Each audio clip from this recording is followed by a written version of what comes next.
Aku kembalikan mahar pernikahanku di depan perceraianku dengan suamiku. Buat yang sudah subscribe, semoga rezekinya lancar ya. Malam itu, aku duduk sendirian di ruang tamu, ditemani suara detak jam dinding yang terasa semakin lambat. Jarum pendek hampir menyentuh angka 12, tapi bayangan Izul belum juga terlihat. Di atas meja, segelas teh yang kusajikan untuknya sejak 2 jam lalu sudah mendingin. Aku menatap layar ponselku yang masih kosong dari pesan atau panggilan darinya. Aku menghela napas panjang, mencoba menenangkan diri. Ini bukan pertama kalinya. Aku sudah terlalu sering berada dalam situasi seperti ini. Menunggu dalam keheningan, berharap suamiku pulang dengan alasan yang bisa kuterima. Namun, semakin hari, penantianku terasa semakin hampa. Aku tak ingat kapan terakhir kali Izul pulang lebih awal dan menyapaku dengan hangat. Dulu, pernikahan kami penuh dengan percakapan dan tawa. Kami biasa makan malam bersama, berbagi cerita tentang hari masing-masing, dan bercanda tentang hal-hal kecil. Izul sering menggenggam tanganku saat kami menonton televisi, seolah mengatakan bahwa aku adalah dunianya. Tapi kini, semua itu hanya kenangan. Aku mulai menyadari betapa sunyinya rumah ini. Ruang tamu yang dulu dipenuhi suara kami kini hanya diisi oleh suara televisi yang menyala tanpa ada yang benar-benar menontonnya. Dapur yang dulu selalu ramai dengan aroma masakan favorit Izul kini sering sepi. Bahkan kamar tidur kami yang dulu terasa hangat kini menjadi tempat di mana aku lebih sering terjaga sendirian, menatap langit-langit dalam kegelapan. Aku mengusap wajahku, mencoba mengusir rasa gelisah yang semakin besar. Aku tidak ingin berpikir buruk, tidak ingin menjadi istri yang curiga berlebihan. Aku ingin percaya bahwa mungkin dia hanya sibuk. Mungkin ada pekerjaan yang benar-benar menuntutnya untuk pulang larut. Tapi jika memang begitu, mengapa dia tidak pernah memberitahu? Mengapa pesanku hanya dibaca tanpa balasan? Pikiranku melayang ke beberapa bulan terakhir, ketika semuanya mulai berubah. Izul menjadi lebih sering sibuk, lebih sering lelah, lebih sering menjauh. Aku mencoba berbicara dengannya, mencoba mencari tahu apakah ada sesuatu yang mengganggunya, tapi ia selalu menghindar. "Kenapa kamu pulang larut terus?" tanyaku suatu malam, saat ia baru saja masuk rumah dengan wajah lelah. Izul hanya menghela napas panjang dan menjawab singkat, "Kerjaan." Aku ingin bertanya lebih lanjut, tapi sorot matanya menunjukkan bahwa ia tidak ingin diganggu. Aku menahan diri, berpikir bahwa mungkin aku hanya terlalu khawatir. Tapi setelah malam demi malam berlalu dengan pola yang sama, aku mulai merasa bahwa ada sesuatu yang salah. Aku melihat ke arah meja makan yang telah kutata rapi sejak sore. Makanan yang kusiapkan untuknya masih utuh, tidak tersentuh. Aku teringat bagaimana aku memasak dengan penuh harapan, berharap setidaknya malam ini kami bisa makan bersama. Namun, seperti sebelumnya, ia tidak datang. Terduduk di kursi ruang tamu, aku merasakan sesuatu yang belum pernah kurasakan sebelumnya dalam pernikahan ini, kesepian yang menusuk. Aku merasa seperti bayangan dalam rumahku sendiri, seperti seorang tamu di dalam kehidupanku sendiri. Aku memeluk tubuhku sendiri, berusaha menghangatkan diri dari dinginnya kenyataan. Aku masih mencintai Izul, tapi apakah dia masih mencintaiku? Ataukah aku hanya seorang istri yang tersisa dalam pernikahan yang sudah kehilangan maknanya? Aku menatap jam dinding sekali lagi. Waktu terus berjalan, tapi Izul masih belum pulang. Dan aku mulai bertanya-tanya, sampai kapan aku akan terus menunggu? Dulu, aku selalu percaya bahwa cinta bisa bertahan selamanya jika dijaga dengan baik. Aku yakin bahwa selama aku menjadi istri yang setia dan penuh pengertian, pernikahanku akan tetap utuh. Aku ingat betul bagaimana Izul dulu memperlakukanku. Penuh perhatian, penuh kasih. Dia selalu memastikan aku merasa dicintai, dihargai, dan diinginkan. Setiap pagi, sebelum berangkat kerja, ia akan mencium keningku dan berkata, "Jaga diri ya. Aku pulang cepat nanti." Dan setiap malam, ia akan membalas pesan-pesanku dengan cepat, memberitahuku di mana dia berada, sedang apa, dan kapan akan sampai di rumah. Aku tidak pernah merasa diabaikan. Aku selalu merasa bahwa aku adalah bagian dari dunianya. Namun, semua itu berubah. Perlahan-lahan, Izul mulai menjaga jarak. Awalnya, aku menganggapnya sebagai fase dalam hubungan kami. Mungkin dia lelah, mungkin ada beban kerja yang berat. Aku mencoba bersabar, memberinya ruang, dan tidak ingin terlalu menuntut. Aku tetap memasak makanan favoritnya, tetap menyambutnya dengan senyum setiap kali ia pulang, dan tetap mencoba berbicara dengannya meski hanya mendapat jawaban singkat. Tapi semakin lama, semakin jelas bahwa ada sesuatu yang salah. Izul mulai pulang larut hampir setiap hari. Saat aku bertanya, jawabannya selalu sama, kerjaan banyak. Jika dulu ia menjelaskan dengan detail, kini ia hanya menjawab dengan nada malas, seolah aku adalah gangguan baginya. Dan bukan hanya itu. Perhatiannya yang dulu hangat kini terasa dingin. Saat aku mencoba memeluknya, ia menghindar dengan alasan lelah. Saat aku berbicara dengannya tentang hal-hal kecil, ia hanya menjawab dengan gumaman tanpa benar-benar mendengarkan. Ketika aku mengajaknya makan malam bersama, ia selalu berkata, "Nanti aja." Dan, nanti, itu tak pernah datang. Aku mulai menyadari bahwa bukan hanya kebiasaan Izul yang berubah, tapi juga caranya memandangku. Dulu, ia melihatku dengan mata penuh cinta dan penghargaan. Sekarang, sorot matanya lebih sering kosong, seolah aku hanyalah seseorang yang kebetulan tinggal satu rumah dengannya. Aku mencoba mengingat kapan terakhir kali ia menggenggam tanganku dengan hangat. Kapan terakhir kali ia menatapku dengan penuh cinta. Kapan terakhir kali ia benar-benar hadir di dalam hubungan ini. Tapi aku tidak bisa mengingatnya. Semua kenangan indah itu terasa jauh, seperti mimpi yang semakin memudar. Aku tahu aku bukan istri yang sempurna, tapi aku selalu berusaha. Aku selalu ada untuknya, selalu mendukungnya.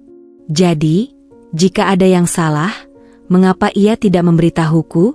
Mengapa ia memilih untuk diam dan menjauh? Yang lebih menyakitkan, setiap kali aku mencoba membicarakan perasaanku, Izul selalu meremehkan kekhawatiranku. "Kamu terlalu lebay," katanya suatu malam ketika aku bertanya apakah ada sesuatu yang mengganggunya. "Aku cuma capek. Jangan banyak tanya." Aku menelan kekecewaanku dalam diam. Aku tidak ingin bertengkar, tidak ingin membuat situasi semakin buruk. Tapi aku juga tidak bisa terus berpura-pura bahwa semuanya baik-baik saja. Aku mulai meragukan diriku sendiri. Apakah aku kurang menarik? Kurang menyenangkan? Kurang mendukung? Aku mengubah cara berpakaian, mulai berdandan lebih sering, mencoba memasak menu baru, dan tetap bersikap sehangat mungkin.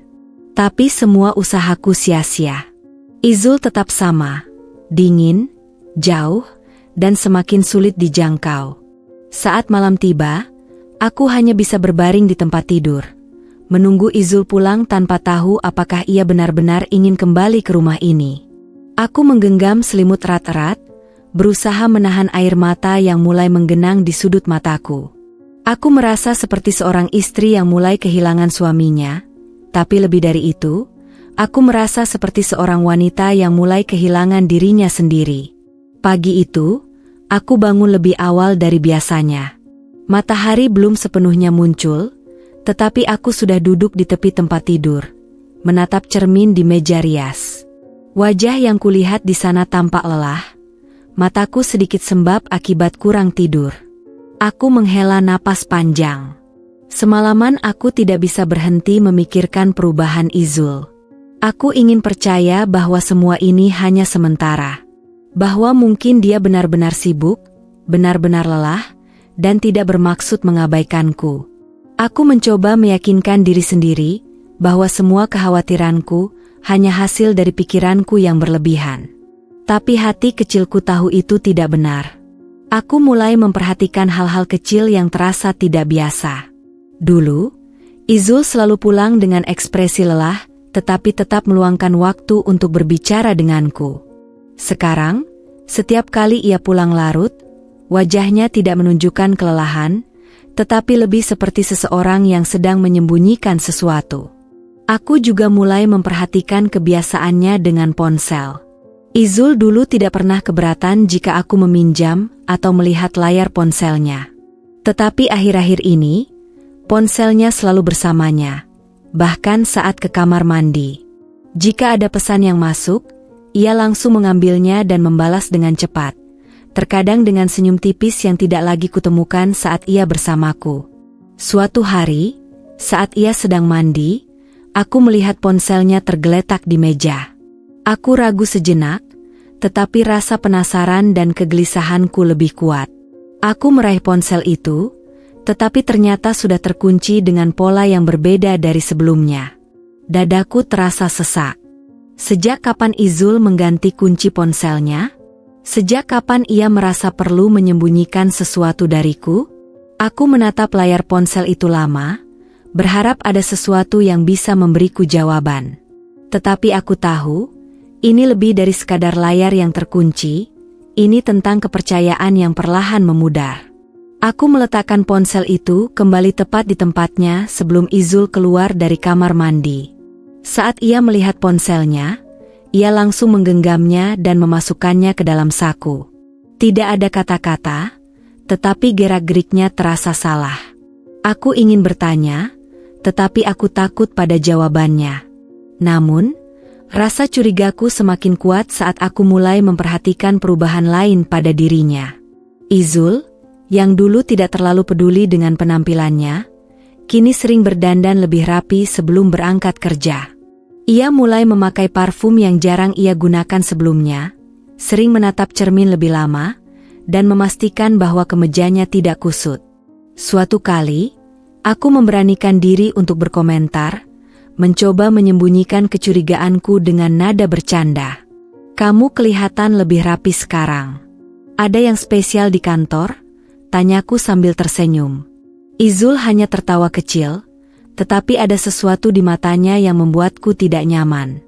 "Biasa aja. Aku cuma mulai lebih peduli sama penampilan. Aku ingin percaya. Aku ingin meyakinkan diri bahwa ini hanyalah bagian dari perubahan dirinya, bahwa tidak ada yang perlu dicurigai." Tetapi hatiku terus mengatakan sebaliknya. Rasa tidak tenang itu semakin kuat ketika aku mulai menyadari kebiasaannya menerima panggilan telepon secara diam-diam. Jika dulu ia tidak pernah keberatan berbicara di dekatku, kini ia sering menjauh ketika ada panggilan masuk. Terkadang, ia pergi ke balkon, terkadang ke kamar mandi, dan saat kembali, ekspresinya selalu berubah, seperti seseorang yang baru saja keluar dari dunia lain. Malam itu, aku tidak bisa tidur. Aku berbaring di samping Izul yang sudah terlelap, tetapi pikiranku terus berputar. Aku ingin tahu apa yang sebenarnya terjadi. Aku ingin tahu apakah aku hanya berprasangka buruk, atau jika ada sesuatu yang benar-benar ia sembunyikan dariku. Aku menoleh ke arah Izul. Wajahnya terlihat damai dalam tidurnya, seolah tidak ada beban yang mengganggunya. Tetapi aku tahu, aku yang seharusnya tidur dengan tenang, justru merasa semakin terjaga. Ada sesuatu yang salah. Dan aku tidak tahu apakah aku siap menghadapi kebenarannya. Hari itu, aku duduk di ruang tamu dengan perasaan gelisah yang semakin sulit ku kendalikan. Kecurigaanku terhadap Izul terus bertambah, tetapi aku belum memiliki bukti yang cukup untuk mengonfrontasinya. Aku mencoba meyakinkan diri bahwa mungkin semua ini hanyalah perasaanku saja, bahwa mungkin aku hanya terlalu sensitif. Namun, hati kecilku terus berbisik, ada sesuatu yang salah. Beberapa hari terakhir, aku mulai lebih memperhatikan gerak-gerik Izul. Aku memperhatikan bagaimana ia lebih sering tersenyum saat melihat layar ponselnya, bagaimana ia lebih sering melirik jam tangan seolah menunggu sesuatu, bagaimana ia semakin sering keluar rumah dengan alasan yang tidak jelas. Sore itu, saat aku sedang merapikan lemari di kamar, aku menemukan sesuatu yang membuat jantungku berdetak lebih cepat. Sebuah amplop berwarna coklat terselip di antara tumpukan pakaian Izul. Aku tidak tahu apa yang mendorongku untuk membukanya, tetapi tanganku bergerak sendiri. Dan di dalamnya, aku menemukan sebuah surat. Tanganku gemetar saat menarik kertas itu keluar. Surat itu tidak panjang, tetapi cukup untuk membuatku merasa seperti bumi di bawah kakiku runtuh seketika. Sayang, aku tidak sabar bertemu denganmu lagi. Aku rindu saat-saat kita bersama. Terima kasih sudah selalu meluangkan waktu untukku, meskipun aku tahu ini tidak mudah bagimu. Aku ingin segera menghabiskan lebih banyak waktu bersamamu, tanpa harus sembunyi-sembunyi seperti ini. Aku merasakan napasku tercekat. Kata-kata itu seperti pisau yang menembus hatiku, meninggalkan luka yang tak terlihat tetapi begitu dalam. Aku menatap tulisan di atas kertas itu, berulang kali membaca setiap kata, berharap bahwa aku hanya salah mengartikan isinya. Tapi tidak. Tidak ada yang salah dalam pemahamanku. Surat ini adalah bukti yang selama ini kutakutkan. Izul berselingkuh. Lututku terasa lemas, dan aku jatuh terduduk di lantai. Rasanya seperti seluruh dunia di sekitarku berputar. Dadaku terasa sesak, seolah udara di ruangan ini tidak lagi cukup untukku. Aku ingin berteriak, tetapi tidak ada suara yang keluar. Aku ingin menangis, tetapi mataku terasa terlalu kering untuk mengeluarkan air mata. Aku hanya bisa duduk di sana, menggenggam surat itu dengan tangan gemetar, mencoba menerima kenyataan yang baru saja menghantamku begitu keras. Aku tidak tahu sudah berapa lama aku berada dalam posisi itu, ketika akhirnya ku dengar suara pintu depan terbuka. Izul sudah pulang. Aku buru-buru menyembunyikan surat itu di balik lipatan rokku. Hatiku masih berdebar kencang, tetapi aku tahu bahwa aku harus tetap terlihat tenang. Aku belum siap untuk menghadapinya. Setidaknya, belum saat ini. Izul melangkah masuk ke kamar, melempar tasnya ke kursi tanpa banyak bicara. Aku memperhatikannya dari sudut mata, memperhatikan bagaimana ia menghela napas panjang seolah merasa lelah. Bagaimana ia membuka ponselnya dan tersenyum kecil saat melihat sesuatu di layar. Hatiku semakin sakit. Dulu, senyum itu adalah milikku. Dulu, ia pulang dengan semangat karena tahu aku ada di rumah menunggunya. Sekarang, aku hanyalah bayangan yang ia abaikan, sementara pikirannya berada di tempat lain, bersama orang lain. Aku ingin bertanya, ingin mengonfrontasinya saat itu juga. Tapi aku tahu, ini bukan saat yang tepat. Aku butuh waktu untuk menenangkan diri, untuk memikirkan langkah selanjutnya. Jadi, malam itu aku hanya berbaring di tempat tidur, berpura-pura tidur sementara air mata mengalir diam-diam di bantal. Aku tidak tahu bagaimana aku akan menghadapi hari esok. Yang aku tahu hanyalah satu hal, aku tidak bisa terus hidup dalam kebohongan ini. Malam itu, aku tidak bisa tidur. Bahkan setelah lampu kamar dimatikan dan suara nafas Izul terdengar teratur di sampingku, pikiranku terus berputar, mengulang kembali kata-kata dalam surat yang kutemukan siang tadi. Sayang, aku tidak sabar bertemu denganmu lagi. Aku merasakan sesak di dadaku, seperti ada beban yang menekan dari dalam. Aku ingin menangis, tapi air mataku seolah sudah habis. Yang tersisa hanyalah kehampaan yang begitu dalam, membuatku merasa seolah aku tenggelam dalam kesedihan yang tak berujung. Aku menoleh sedikit, menatap sosok Izul yang tertidur nyenyak di sampingku. Aku ingin membenci laki-laki ini, ingin marah, ingin mengusirnya dari hidupku. Tapi yang justru terasa hanyalah sakit yang begitu tajam. Izul, pria yang dulu berjanji akan selalu mencintaiku, kini telah mengkhianatiku. Aku menarik napas panjang, mencoba menenangkan diri, tetapi rasa sakit itu tetap ada. Aku tak bisa lagi membohongi diri sendiri. Aku tahu, pernikahan ini sudah retak, dan aku harus menghadapi kenyataan itu. Sejak menemukan surat itu, aku mulai melihat pernikahanku dengan mata yang berbeda. Aku memperhatikan setiap gerak-gerik Izul dengan lebih teliti, setiap kebiasaannya yang berubah. Aku memperhatikan bagaimana ia semakin jarang menyentuhku, bagaimana ia lebih sering menghindari tatapanku. Aku memperhatikan bagaimana ia selalu terburu-buru saat pergi, tetapi tidak pernah terburu-buru untuk pulang. Satu sore, ketika aku sedang memasak di dapur, aku mendengar suara ponsel Izul bergetar di ruang tamu. Jantungku berdebar. Aku tahu, aku tidak seharusnya ikut campur. Tetapi rasa penasaranku terlalu besar. Aku melangkah pelan, mengintip layar ponselnya yang menyala. Ada sebuah pesan masuk. Kamu sudah sampai di rumah? Aku kangen. Aku menelan ludah. Tanganku gemetar saat melihat nama pengirimnya. Hanya sebuah inisial, R, tetapi aku tahu, ini bukan pesan dari rekan kerja, bukan dari teman biasa. Ponsel itu kembali bergetar, pesan lain masuk. Aku ingin bertemu lagi. Besok bisa? Aku mundur selangkah, merasa lemas. Rasanya seperti ada sesuatu yang pecah di dalam diriku. Aku tidak perlu lagi mencari bukti lain. Ini sudah lebih dari cukup.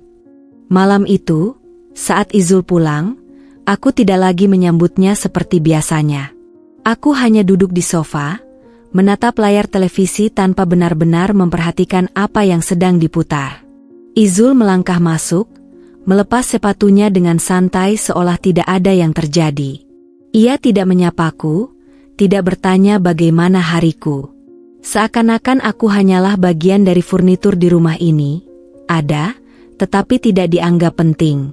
Aku ingin bertanya langsung, ingin menuntut jawaban. Tapi aku tahu, jika aku mengonfrontasinya sekarang, dia hanya akan menyangkal. Jadi aku menahan diri. Aku ingin melihat sampai sejauh mana ia akan terus berbohong kepadaku. Beberapa hari kemudian, aku memutuskan untuk mengikuti Izul setelah ia berpamitan pergi kerja. Aku tahu ini bukan sesuatu yang biasanya aku lakukan, tetapi aku tidak bisa lagi duduk diam. Aku ingin tahu kebenaran yang selama ini ia sembunyikan dariku. Dari kejauhan, aku melihatnya berhenti di sebuah kafe kecil di sudut kota. Lalu, aku melihat seorang wanita datang menghampirinya. Seorang wanita muda dengan rambut panjang yang terurai, mengenakan gaun sederhana yang memperlihatkan tubuh rampingnya. Izul tersenyum saat melihatnya. Senyum yang sudah lama tidak pernah ia berikan padaku. Aku berdiri di kejauhan, menyaksikan bagaimana mereka tertawa bersama. Bagaimana Izul menatap wanita itu dengan penuh kelembutan.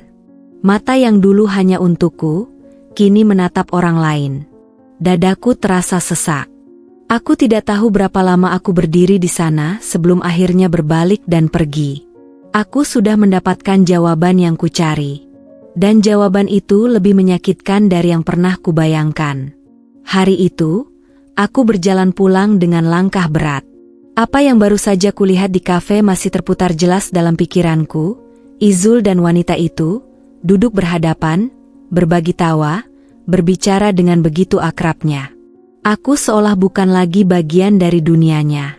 Hati dan pikiranku dipenuhi pertanyaan yang tak bisa kujawab. Sejak kapan? Sejak kapan Izul mulai menduakan aku? Sejak kapan aku berhenti menjadi satu-satunya wanita di hatinya? Dulu, aku berpikir bahwa pernikahan kami dibangun di atas cinta dan komitmen. Aku percaya bahwa meski ada badai, kami akan melewatinya bersama. Tapi sekarang aku sadar, aku sendirian dalam pernikahan ini. Ketika aku sampai di rumah, aku duduk diam di ruang tamu, membiarkan keheningan menyelimuti seluruh ruangan. Aku merasakan air mata mengalir di pipiku, tetapi aku bahkan tidak mencoba menyekanya. Aku terlalu lelah untuk menangis, tetapi rasa sakit itu terlalu besar untuk diabaikan. Aku mengangkat tangan, memandangi jari manisku, cincin pernikahan masih melingkar di sana, seakan menertawakan ketidaktahuanku selama ini. Aku menggenggamnya erat. Seolah dengan begitu aku bisa merasakan kembali kehangatan cinta yang dulu pernah ada. Tapi aku tahu, cinta itu sudah tidak ada lagi. Ketika Izul pulang malam itu, aku sudah siap untuk mengonfrontasinya.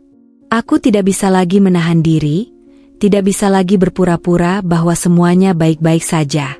Dia masuk rumah seperti biasa, melemparkan tas ke sofa, lalu berjalan melewatiku tanpa kata sapaan. "Mas," panggilku dengan suara yang lebih tenang dari yang aku rasakan. Dia berhenti sejenak, menoleh padaku dengan ekspresi lelah. "Apa?" Aku menarik napas dalam. "Kita perlu bicara." Izul menghela napas, jelas menunjukkan ketidaksabarannya. "Besok saja. Aku capek." Aku menatapnya tajam. Aku tahu tentang dia.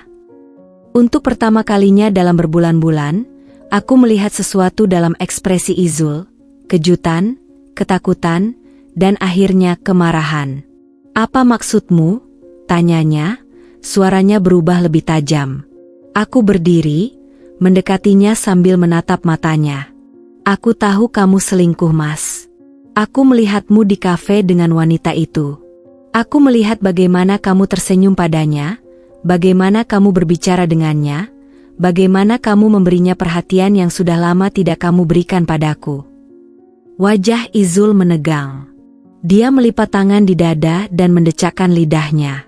"Kamu ini kenapa sih? Sok tahu saja. Itu cuma teman kerja." Aku tertawa sinis, meskipun hatiku terasa hancur. "Teman kerja?" Aku mengeluarkan ponselnya dari saku bajunya dan menunjukkan pesan yang masih tersimpan di layar. "Aku kangen." Pesan dari wanita itu yang beberapa hari lalu kulihat. Izul merampas ponselnya dari tanganku dengan kasar. "Kamu nggak punya hak ngelihat ponselku," katanya dengan suara marah. Aku menatapnya tanpa berkedip. "Aku punya hak untuk tahu apakah suamiku masih mencintaiku atau tidak." Dia terdiam, tapi aku bisa melihat bagaimana rahangnya mengeras. Aku tahu, dia sedang mencari cara untuk berbohong lagi, mencari alasan lain untuk membenarkan perbuatannya. "Kamu nggak bisa percaya gitu aja?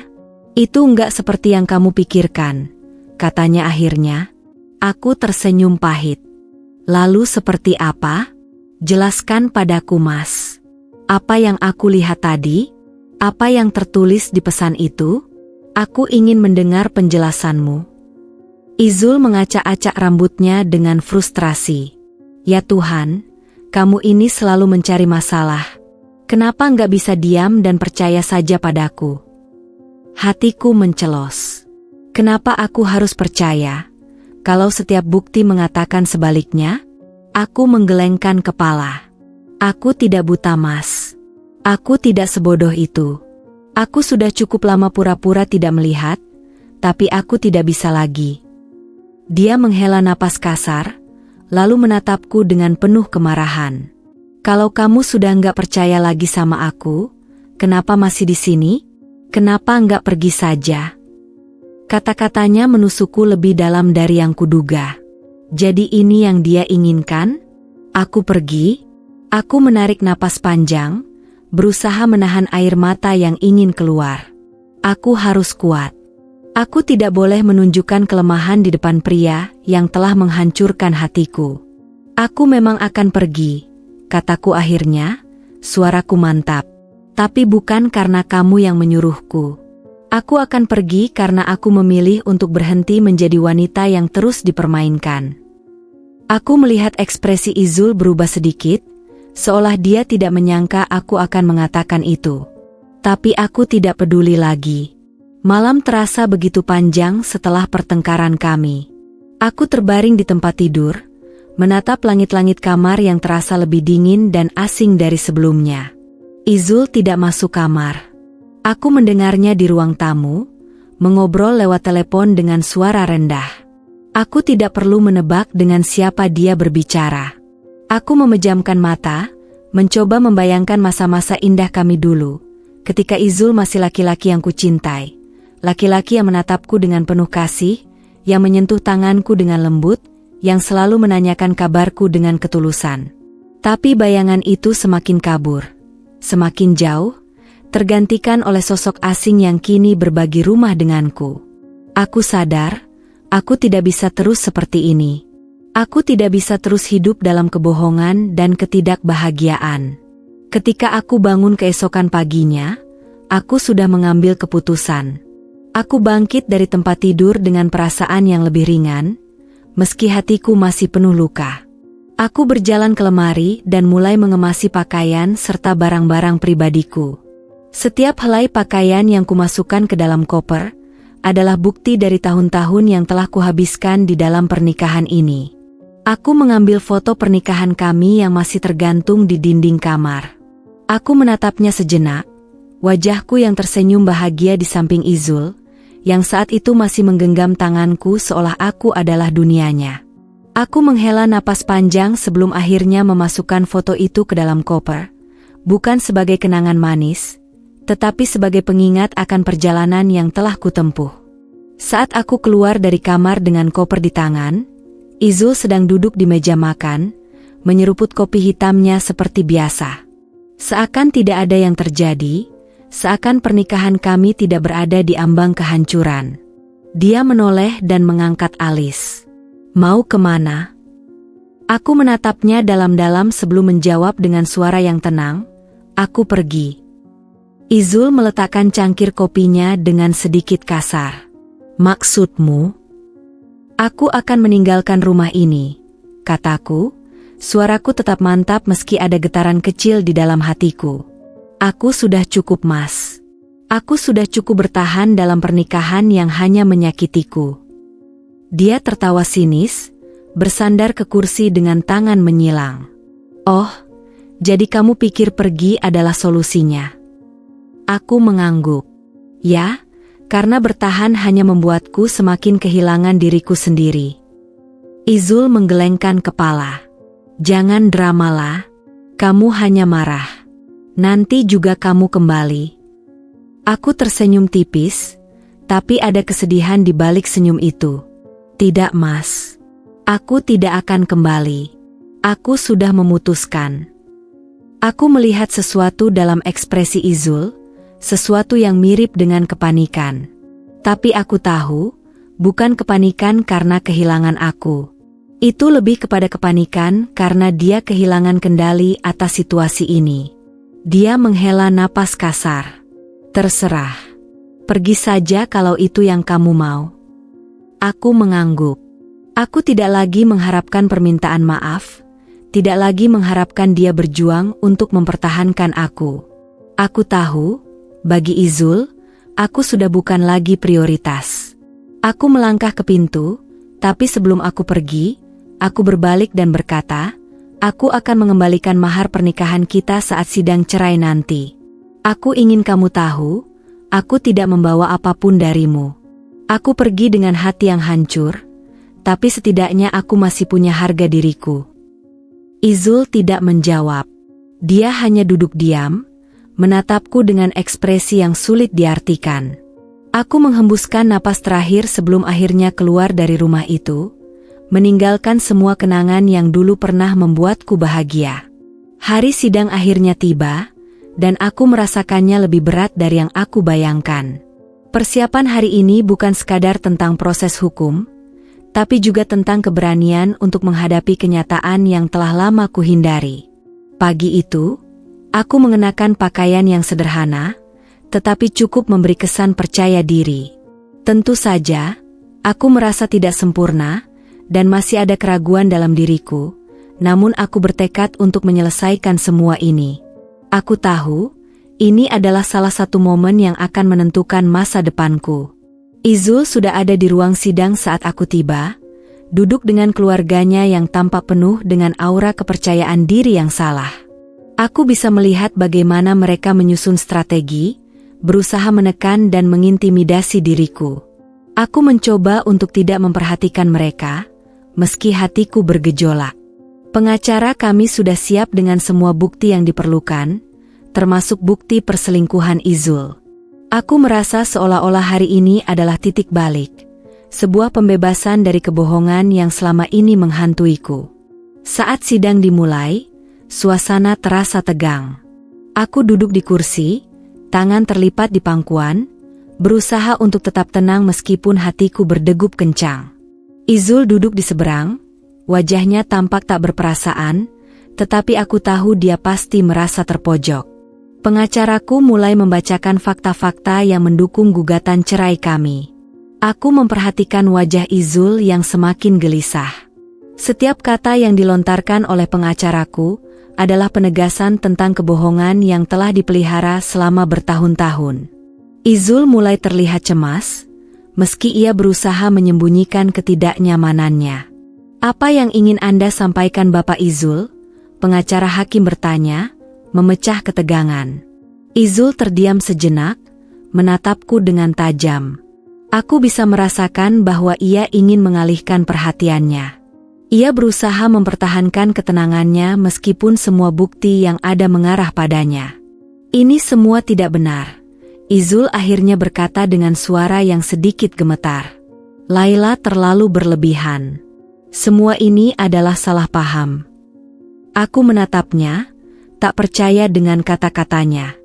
Dia masih bisa berbicara seperti itu setelah semuanya terbongkar? Aku merasa amarahku mulai membuncah, tetapi aku menahannya. Ini bukan waktunya untuk emosional. Pengacara kami kemudian memperkenalkan bukti baru, serangkaian pesan dan foto yang menunjukkan hubungan Izul dengan wanita itu. Ketika foto-foto itu ditampilkan di layar, aku bisa melihat bagaimana wajah Izul berubah. Rasa malu mulai muncul, meskipun ia berusaha tetap tidak menunjukkan penyesalannya. Salah satu foto menunjukkan mereka berdua di sebuah hotel, tertawa bersama, tampak lebih dekat dari sekadar teman kerja.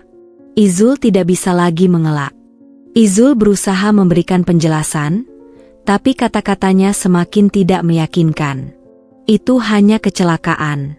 Kami tidak seperti yang kalian pikirkan," katanya, tapi aku bisa merasakan betapa rapuhnya argumennya. Aku merasa seperti ada batu besar yang menghilang dari dadaku. Akhirnya, kebenaran terungkap. Semua yang selama ini kurasakan, semua kecurigaan dan rasa sakit yang membengkak, kini terjawab dengan cara yang menyakitkan. Di tengah persidangan yang semakin memanas, aku akhirnya berdiri dan menghadap Izul dengan penuh ketegasan. "Aku tidak akan membiarkanmu terus-menerus meremehkan aku dan menganggap aku bodoh," kataku, suara aku terdengar lebih keras daripada yang kubayangkan. "Aku tidak pantas diperlakukan seperti ini. Aku tidak pantas hidup dalam kebohongan." Izul terdiam. Tidak ada pembelaan lagi yang bisa ia berikan. Ia tahu, aku tidak akan mundur lagi. "Aku akan mengembalikan mahar pernikahan kita," kataku dengan tegas. "Ini adalah simbol dari berakhirnya semua yang kita bangun. Aku tidak ingin ada bagian dari dirimu yang tertinggal dalam hidupku." Izul menatapku dengan wajah yang sulit dibaca, tetapi aku bisa merasakan sebuah kesedihan yang datang dari dalam dirinya. Mungkin dia tahu bahwa pernikahan kami sudah selesai, dan ia harus menerima kenyataan itu. Aku tidak menunggu jawabannya. Aku sudah cukup mendengar alasan-alasan kosong darinya. Hari ini, aku berdiri untuk diriku sendiri. Sidang berjalan dengan lancar setelah itu. Hakim memutuskan bahwa pernikahan kami akan berakhir, dan Izul akan bertanggung jawab atas pembagian harta bersama. Aku merasa sedikit lega, meskipun masih ada rasa sakit yang terpendam dalam hatiku. Ketika semuanya selesai, aku berjalan keluar dari ruang sidang dengan kepala tegak.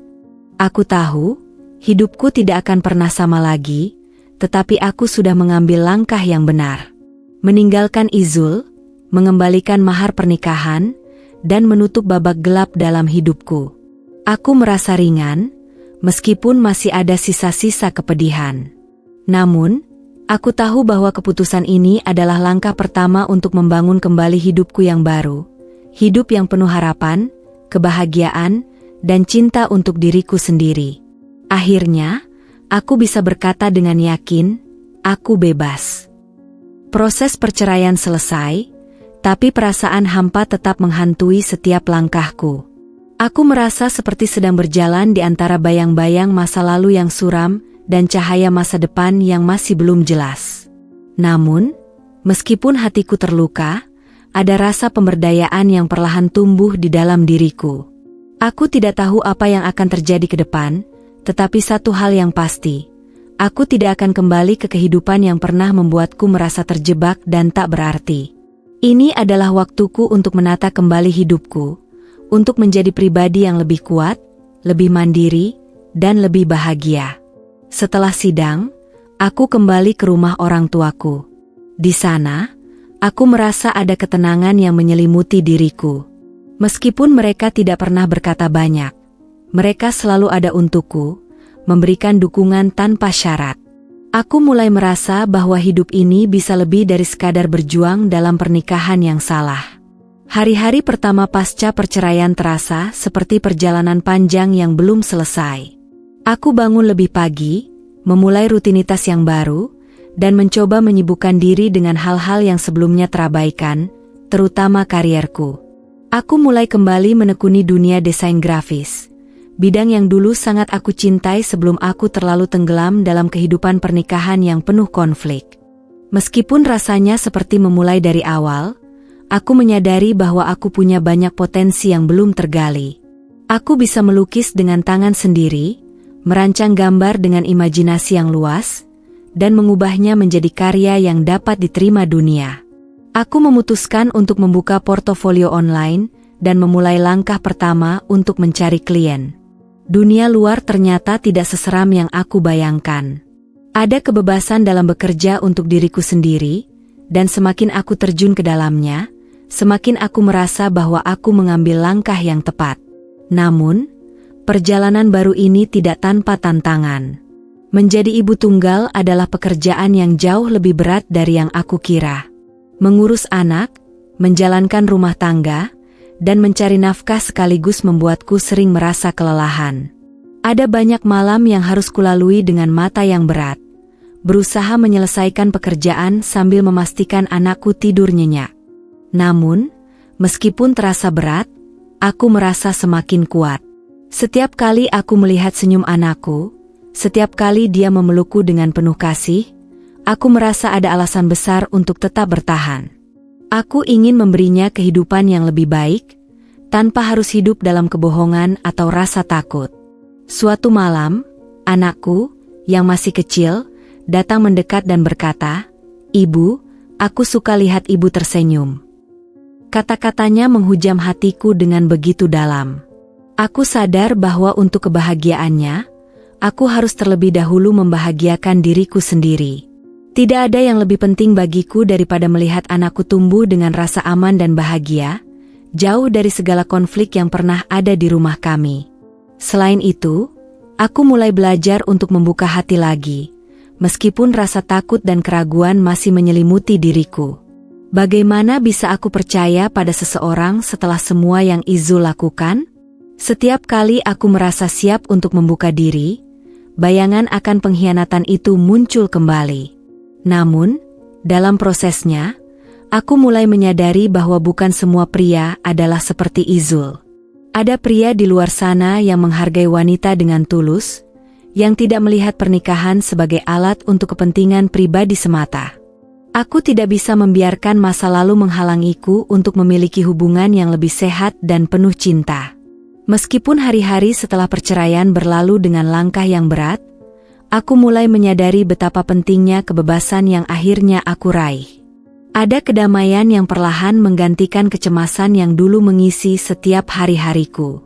Aku tidak lagi terikat pada kebohongan, manipulasi, dan perasaan tidak dihargai yang pernah mengelilingi pernikahanku.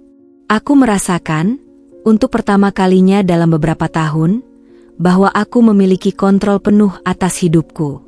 Namun, meskipun terasa seperti langkah pertama menuju kebebasan, perjalanan ini bukanlah tanpa tantangan.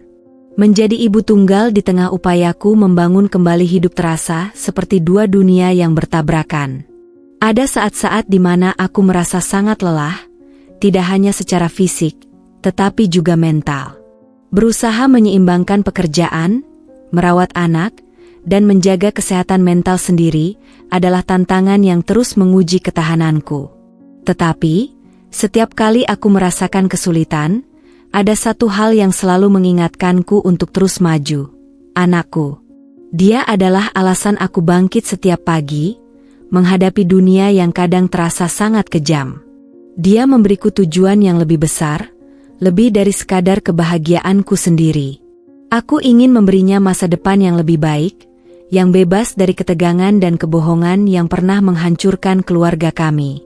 Mungkin salah satu pelajaran terbesar yang aku dapatkan setelah perceraianku adalah pemahaman akan diriku sendiri. Selama bertahun-tahun dalam pernikahan yang buruk, aku hampir melupakan siapa diriku sebelum semua itu terjadi.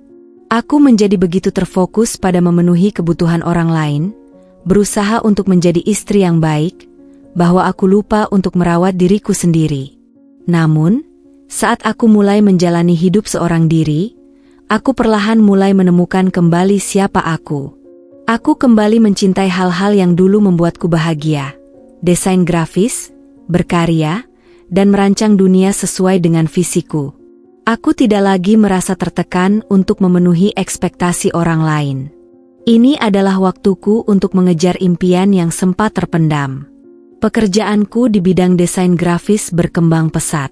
Peluang datang satu demi satu, dan aku merasa bangga dengan setiap pencapaian yang aku raih. Tidak ada lagi suara-suara merendahkan yang menghalangiku, tidak ada lagi keraguan yang mengendap. Aku akhirnya merasakan kepuasan dalam pekerjaan yang kujalani, sesuatu yang dulu hanya bisa kubayangkan dalam mimpiku. Tapi meskipun pencapaian ini memberi rasa percaya diri, aku tidak bisa menutupi kenyataan bahwa aku masih merasa kesepian kadang-kadang. Meski aku bahagia dengan pencapaianku, ada kerinduan dalam hatiku yang tak bisa diabaikan.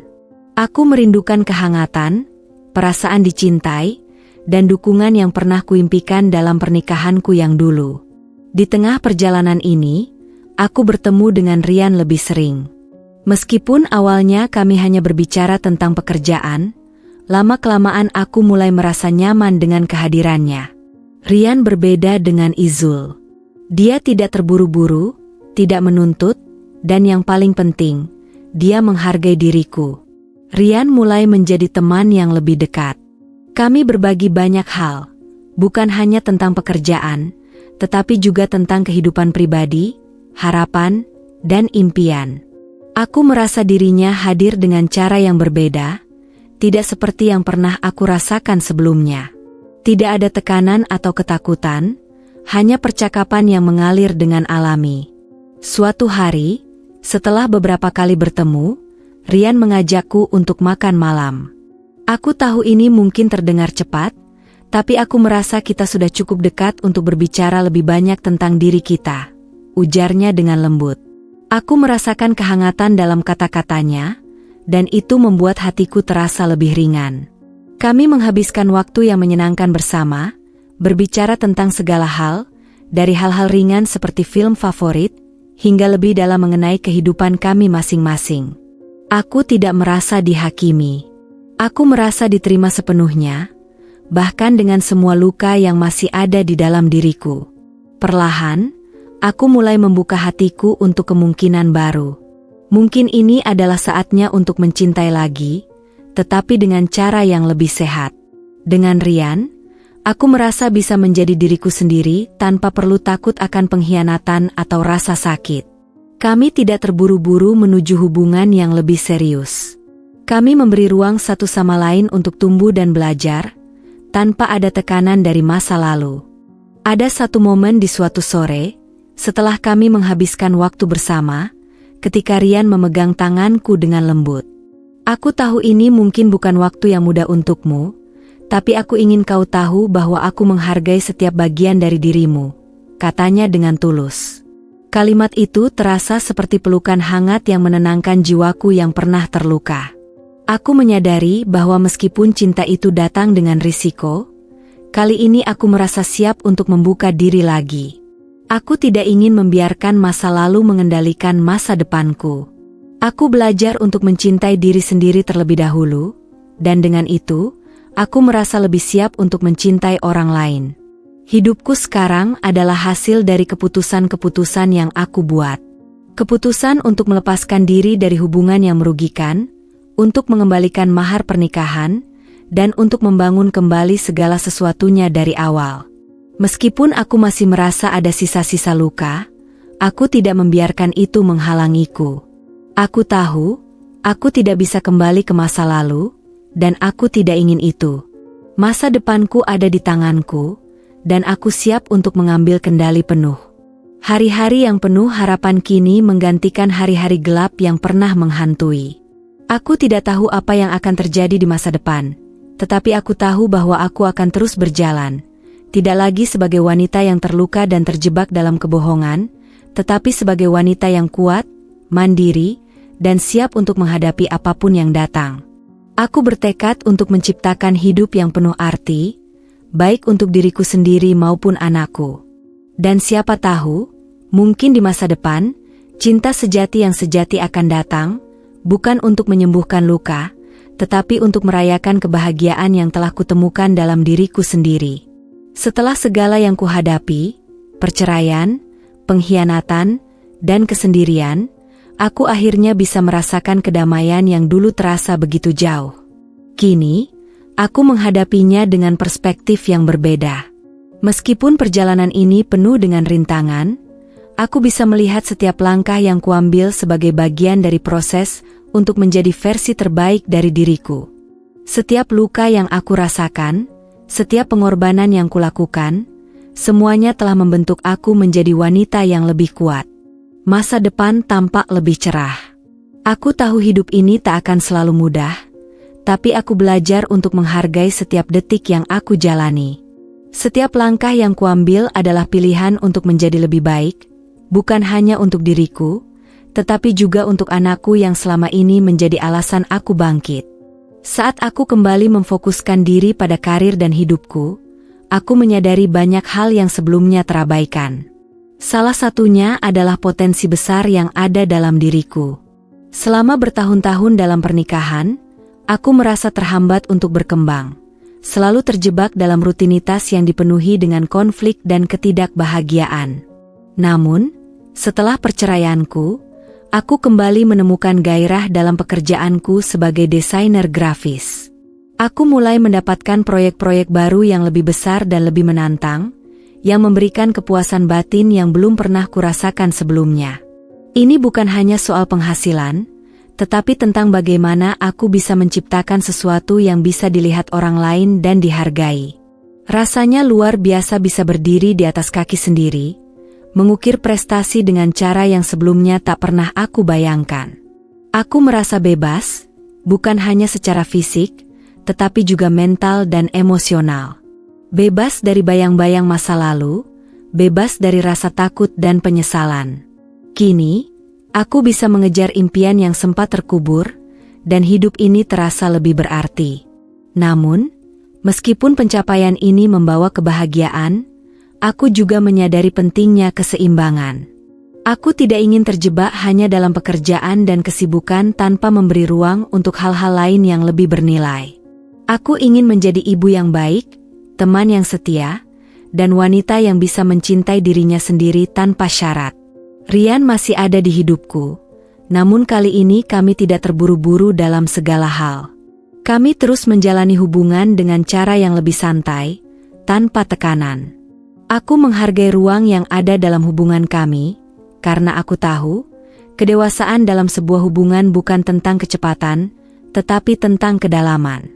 Dia selalu hadir dengan sikap yang penuh perhatian, mendengarkan setiap kata yang aku ucapkan dengan penuh empati. Ada rasa aman dan nyaman yang belum pernah aku rasakan sebelumnya. Meski aku tahu ini bukanlah cinta yang datang sekejap, aku juga tidak ingin terburu-buru. Aku ingin menikmati setiap prosesnya. Seiring waktu, sampai akhirnya aku merasa siap untuk melangkah lebih jauh. Namun, aku juga tahu bahwa cinta tidak hanya datang dari hubungan dengan orang lain. Cinta yang sejati harus dimulai dari diri sendiri. Aku belajar untuk mencintai diriku lebih dalam, untuk menghargai semua kekurangan dan kelebihanku. Aku tidak lagi mencari kebahagiaan dari orang lain, tetapi dari dalam diriku sendiri. Aku merasa bahwa inilah cinta yang sejati, yang datang setelah kita belajar menerima diri kita apa adanya. Meski hidupku terasa lebih baik, aku menyadari bahwa perjalanan ini masih jauh dari selesai. Ada banyak hal yang perlu kulakukan dan pelajari. Aku masih harus menavigasi kehidupan sebagai ibu tunggal yang tetap penuh tantangan. Meskipun aku sudah lebih mandiri, ada saat-saat di mana aku merasa lelah dan ingin menyerah. Tetapi, aku tahu bahwa memberi ruang untuk rasa lelah itu bukan berarti menyerah. Itu adalah bagian dari proses. Aku juga harus terus berjuang menghadapi sistem yang kadang tidak adil terhadap wanita, terutama dalam kehidupan keluarga. Aku seringkali merasa kesulitan dalam mengatasi tekanan dari keluarga Izul yang masih mencoba mendikte hidupku. Mereka masih berharap aku bisa menerima keadaan dan mengabaikan apa yang telah terjadi. Tetapi, setiap kali mereka berbicara, aku lebih merasa kuat untuk menegaskan hakku atas hidup yang lebih baik. Tantangan itu ada, tetapi aku tidak akan mundur. Aku sudah terlalu jauh untuk berhenti sekarang. Aku tahu apa yang aku inginkan dalam hidup ini, dan tidak ada yang akan bisa menghalangi langkahku. Di saat-saat seperti ini, aku sering merenung tentang apa yang telah aku capai dan kemana aku akan melangkah. Dulu, masa depan terasa sangat kabur, penuh dengan ketakutan dan rasa tidak pasti. Tetapi sekarang, aku bisa melihat masa depan dengan lebih jelas. Masa depan adalah tentang siapa aku menjadi, bukan tentang apa yang telah terjadi. Aku ingin hidup yang lebih baik, untuk diriku sendiri dan untuk anakku. Aku ingin anakku tumbuh dalam lingkungan yang penuh dengan kasih sayang dan kepercayaan, tanpa ada rasa takut atau kecemasan. Aku ingin dia tahu bahwa kebahagiaan bukanlah tentang menjadi sempurna, tetapi tentang belajar dari kegagalan dan bangkit kembali. Aku juga ingin tetap menjaga keseimbangan dalam hidup. Aku akan terus mengejar karierku, merawat hubungan dengan orang-orang yang penting, dan memberikan perhatian lebih pada diri sendiri. Aku akan terus belajar dan berkembang, tidak hanya sebagai profesional, tetapi juga sebagai pribadi yang lebih baik. Dengan setiap langkah yang kuambil, aku merasa semakin dekat dengan kehidupan yang aku impikan. Kehidupan yang bebas dari kebohongan, dari pengkhianatan, dan dari ketakutan. Kehidupan yang penuh dengan kebahagiaan, kedamaian, dan rasa syukur. Masa depan yang penuh harapan itu sekarang ada di tanganku, dan aku akan terus berjuang untuk mewujudkannya. Karena aku tahu, kebahagiaan itu bukan sesuatu yang datang dengan mudah, tetapi sesuatu yang layak untuk diperjuangkan. Dan aku siap untuk itu.